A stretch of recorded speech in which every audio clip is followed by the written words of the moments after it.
तो राकेश मानो जग रहा, इस सघन मेरा एक रंग रंगीली जो दिलाया, अलग अनुपम असीर अरुणिमा, आज अरुण प्रभात आया। आपके शिक्षणों में ये जनक प्रणाम करता। व्यास जी इस राजा की वाणी को मैंने सुना और सुनने के बाद एक सिद्धांत पर पहुंचा। कौन सा सिद्धांत प्राप्त हुआ? जो परस्वार्थ में जीता है और परस्वार्थ में मरता, उसके हर आंसू यह रामायण और उसकी हर बोली गीता है। क्योंकि हम कहा करते हैं, देखिए शब्द हमारे होंगे और ध्यान आपका होगा, तो ये जो मथानी चलेगी बड़ी तीव्र होगी। आप लोग अपने शब्दों को भूलेंगे, क्योंकि कल्पना ये किसी निर्माण से कम नहीं है। कोई भी निर्माण बिना कल्पना के संभव। देखो इसको और सरलता से समझो। अगर यहाँ भैया जी के माध्यम से आप सब लोगों के हृदय में ये कल्पना न हुई होती कि भले ही वैवस्विक महाकाली का कालखंड है तो इसमें रामलीला करवाई जाएगी, पहले कल्पना ही हुई होगी ना, तभी निर्माण आप लोग देख रहे हैं। कल्पना किसी निर्माण से कम नहीं है, तो साधना ये किसी निर्वाण से कम नहीं है। निर्वाण माने मुक्ति। यदि जीव को मुक्ति चाहिए तो उसे साधना रूपी सोपान को पार करना ही पड़ेगा। कल्पना निर्वाण से कम नहीं है, साधना निर्वाण से कम नहीं है। और किसी के हृदय में जगह अच्छी भावना, ये भावना किसी भगवान से कम भावे नहीं। शास्त्र कहते हैं कि भावना में ही देवता का वास है। अच्छा ये व्यास जी आपने कहा ये जनक है, पक्का पक्का। अब आप कह रहे हो तो माने ले रहे हो, मानना तो पड़ेगा। तो जबरदस्ती जबरदस्ती है। अब आप चाहे जो गाँव सबसे भाई जनक। अच्छा जनक जी, जनक माने क्या होता है? पिता। जनक माने यहाँ कितने पिता बैठे हैं? जरा हाथ खड़ा करो। कोई पिता नहीं। अरे इतने पिता बैठे हैं, सबे पिता है। क्या आपको कोई जनक कहता है? मैं गंगा की सौगंध सही बताऊंगा, नहीं कहता ना। अब इनको कहता और जनक माने बता रहे हैं पिता। जनक माने पिता ही। लेकिन तुम्हारी पत्नी को राजन केवल पिता जैसे शब्द पर बात कर नहीं सीमित किया जा सकता। आइए मेरे मन के भाव हैं, जनक का वास्तविक दर्शन क्या हो सकता है? हर व्यक्ति इस पत्नी पर पहुंच सकता है, लेकिन कब? जो गौरव गरिमा ज्ञान बढ़ावे है वही जनक, जो ऋषियों का सम्मान करावे है वही जनक। इतना तो सब लोग करेंगे, लेकिन जो धरती से कन्या उपजावे है वही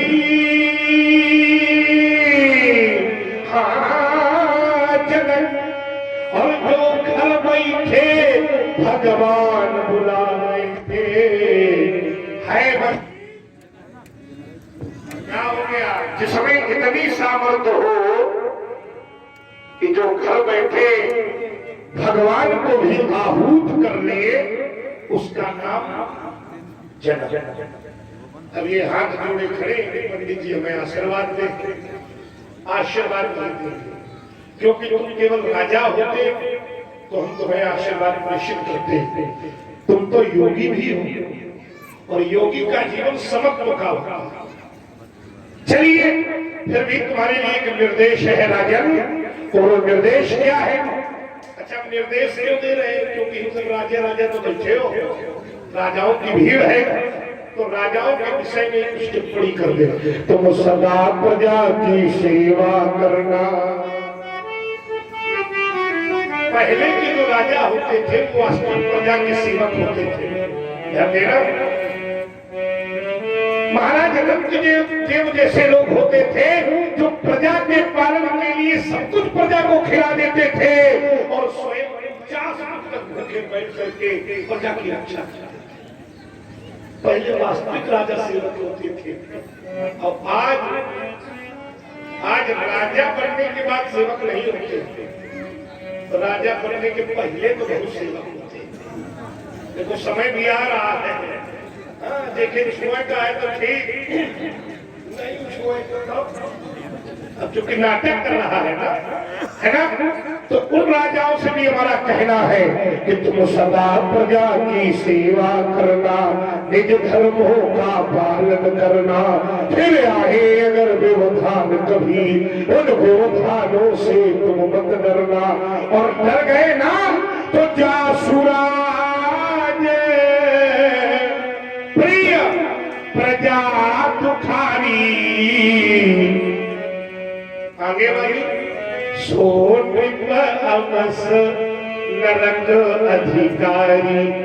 भाई विद्वानों की धरती है तो कहाँ ही सुनाइए अनुमोदन है। चलिए आए अगर व्यवधान कभी उन व्यवधानों से तुम मत डरना, जब ऐसा करोगे हे राजन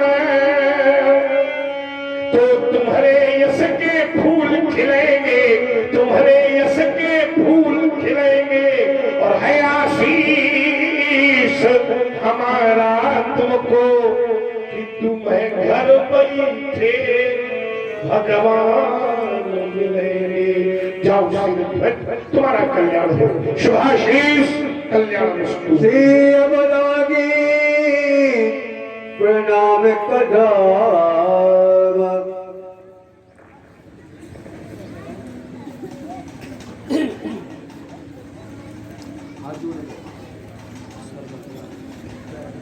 पुत्र सीते, ये परशुराम जी हैं, इन्हें प्रणाम। ये बिटिया है अवश्य। एक पीछे भी खड़ी है, ये भी बेटी है, ये भी बेटी। तो कोई भी जो है ये भी हमें थोड़ा गड़बड़ लग रहा है। अब कोई पूछे भैया ये लिखा है, ये भी संशय हो गया, अनिश्चयात्मक दृष्टि हो गई। चलो बहुत बढ़िया। देखो मिथिला के लोगों, आज ये देवी खड़ी है तो ऐसा लग रहा है कि जैसे स्वयं मां भारती अपना समूचा श्रृंगार करके परशुराम का दर्शन देने के लिए। क्या सुंदर स्वरूप है। एक बार एक विदेशी बाबा से हमारा झगड़ा हो गया। उसने कहा पंडित बड़ी प्रशंसा करते अपने देश की सभ्यता की संस्कृति की, अगर इतनी अच्छी संस्कृति है तुम्हारे देश की तो फिर तुम्हारे देश की नारियां हमारे देश की संस्कृति को क्यों अपना रही है? हमने कहा यही हमारा दुर्भाग्य है। बोले क्या है संस्कृति मेरे? हमने कहा मूर्ख कहीं के, जिस दिन मेरे देश की देवी अपना समूचा श्रृंगार करके तेरे सामने खड़ी हो जाएगी तो तेरे जैसा नास्तिक व्यक्ति भी उसके चरणों पर अपना मस्तक रखने के लिए विवश हो जाएगा। उसने कहा क्या है ऐसा? देखो मिलाना जो मैं कह रहा हूँ, आज ऐसी देवी मुझे दिखाई दी जिसको देखकर लगा कि मेरी भारतीय संस्कृति आदि भी जिंदा है। भारत की नारी होगी, कुछ माताएं भी बैठी है, ध्यान देना। अगर भारत की नारी होगी तो उसके ऊपर साधना की साड़ी पड़ी होगी, दया का दुपट्टा उड़ा होगा, आंखों में कमला का काजल लगा होगा, पवित्रता की पायल होगी, कर्मों का कर्मफूल होगा, मानवता की मांग शीतलता का सिंदूर भरा होगा और हंसमुखता के होठ पर अगर लाज की डाली लगी होगी तो नारी का संपूर्ण जीवन सुशोभित हो।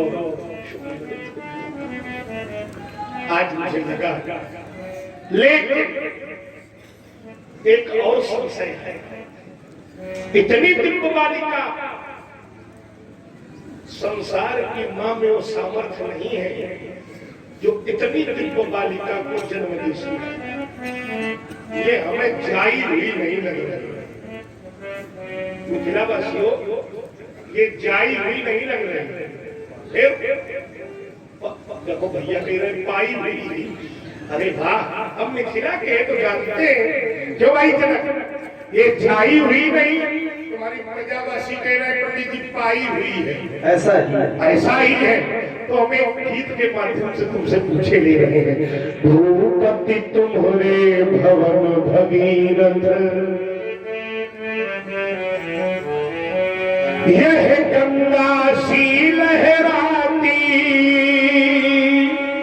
और कौन बालिका यह चली आ रही, देखो देखो यह मंद मंद मुस्काती। आज तुम्हारी बालिका को मैंने उपमा देना चाहिए, पढ़े लिखे लोग ध्यान देना। तो इसकी बालिका के लिए न तो मुझे कोई उपमेय मिला और न ही कोई उपमान मिला, तभी तो कहना पड़ गया कि ये तो अनुपमेय बालिका निकल गई। छोड़ छाड़ कारों की शोभा, अद्भुत शोभा पाती, राजा जनक कौन बालिका यह चली आ रही, देखो देखो यह मंद मंद मुस्काती। कौन है ये बालिका? शीघ्र परिचय दो। केवल बेटी कहने से इसका परिचय पूर्ण नहीं होगा। ये तो माता लक्ष्मी, माता गौरा, माता सरस्वती, माता अरुंधति, माता अनुसुईया, या मानो ऐसा लग रहा है कि माता भुवनेश्वरी ही अपना श्रृंगार करके खड़ी हो गई है। शीघ्र कौन है? कंधे पर हलधार,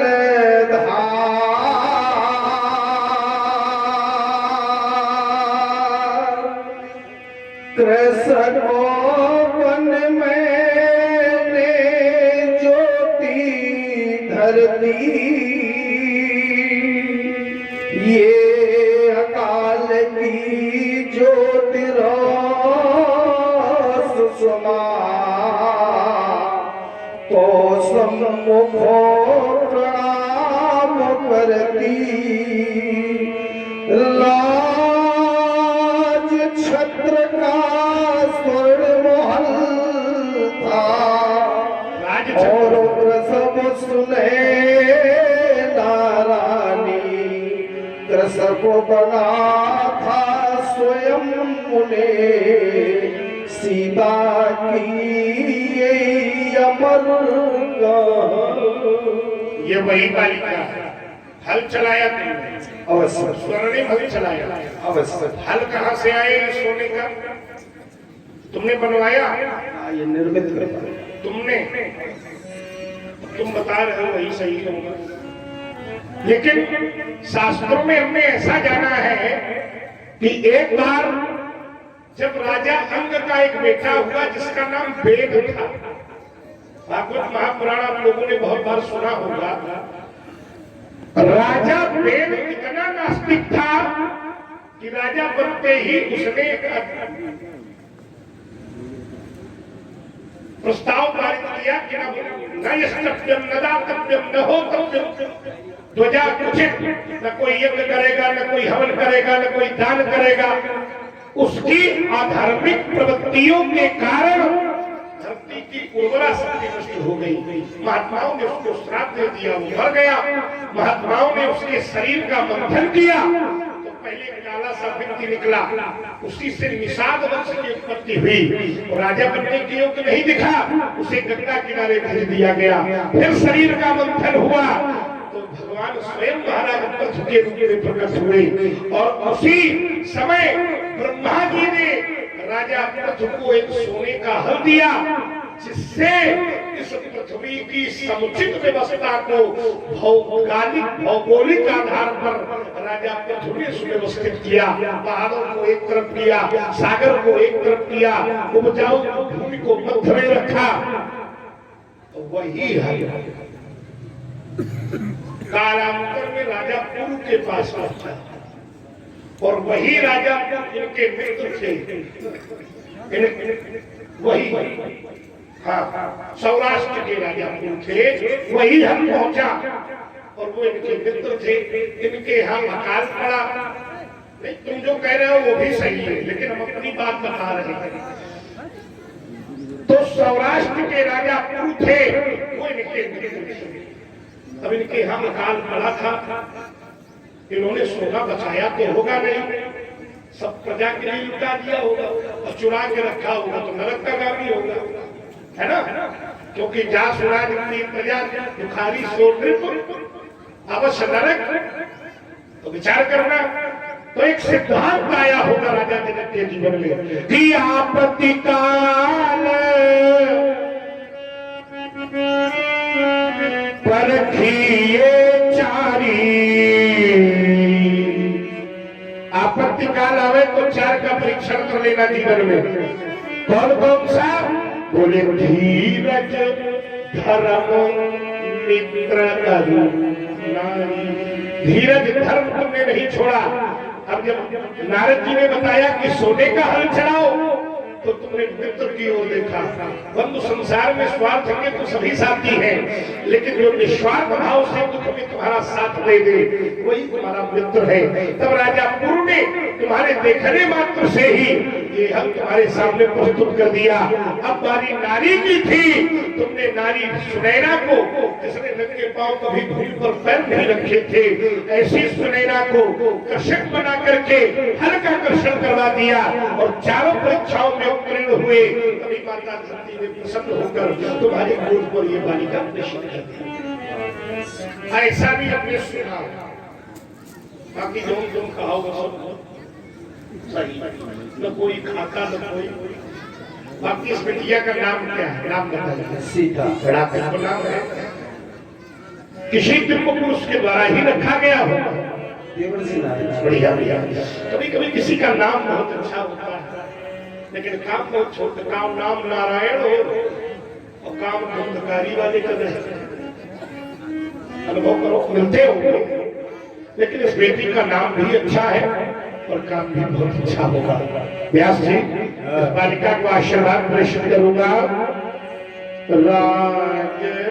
राजरानी बनो। रानी तो ये बनेगी क्यों भाई? क्योंकि राजा की बिटिया है, लेकिन महारानी बन जाए ये सौभाग्य की बात है। क्यों? एक राजा की कई रानियां होती हैं, और राजा उसी को महारानी बनाता है जिससे वो सबसे ज्यादा प्रेम करता है। चलो कुछ नवीनता वाला आशीर्वाद, ये हमारा आशीर्वाद है तुम्हारी बेटी को कि जो भी इसका पति होगा वो इस बेटी को उपहार स्वरूप में एक वचन देगा कि मैं अपने जीवन में अब कभी दूसरा विवाह नहीं करूंगा, और इस बेटी के पति का अनुसरण करके एक दिन संसार से बहु विवाह की प्रथा ही समाप्त हो जाएगी। एक विवाह, तो जब ये एक पति की पत्नी होगी तो फिर महारानी बनो और ईसे धरा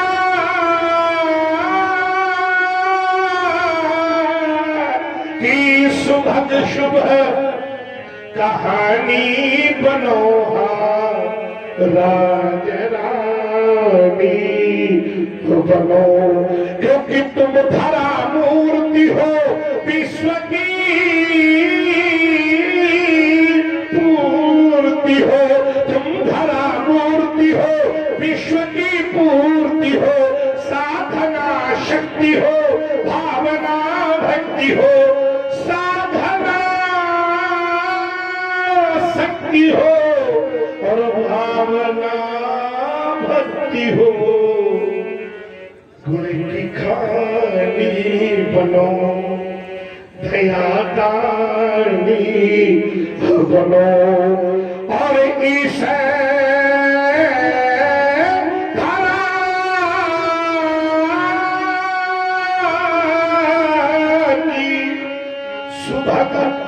शुभ कहानी बनो, राज रानी बनो, महाराज। ऐसा कोई पसंद है? कोई पसंद है हमारे आस्ते आपके हाँ है कौन है? आशीष दीन हाँ। सखी हरिशानी। अच्छा, एक बात हमको समझ में नहीं आई, क्या ये सखी क्यों हंसा गई?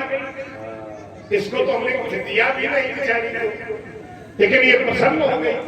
देखिए, रामलीला का एक एक दृश्य हमें करोड़ों शिक्षा देने के लिए बैठा है, लेकिन कोई भाव से देखे तो विचार करो, एक पिता की दो पुत्रियां हैं, अनुभव करना, और एक बड़ी बेटी का विवाह अच्छे घर में हो जाए और दूसरी वाली थोड़ी कम अच्छे घर में हो जाए, तो बेटियों के मध्य में ईर्षा का जन्म हो जाए, होगा कि नहीं? और रामचरितमानस भी प्रमाण कर रही है कि सादर भले मिली एक माता और भगनी मिली बहुत, लेकिन धन्य है राजा जनक तेरा ये नगर, और धन्य है इस देश की ऐसी नारी, ऐसी सखी, ऐसी बहन जो अपने बहन के ऐश्वर्य पर प्रसन्न हो रही है। एक बार इस सखी के लिए जोरदार ताली बजाओ, अभ्यास किया करके क्रम लगाओ। हर शादी ले समाज निज गरी सगानी, विश्वामित्री मिले पुण्यारी, मिले पुण्य आगे।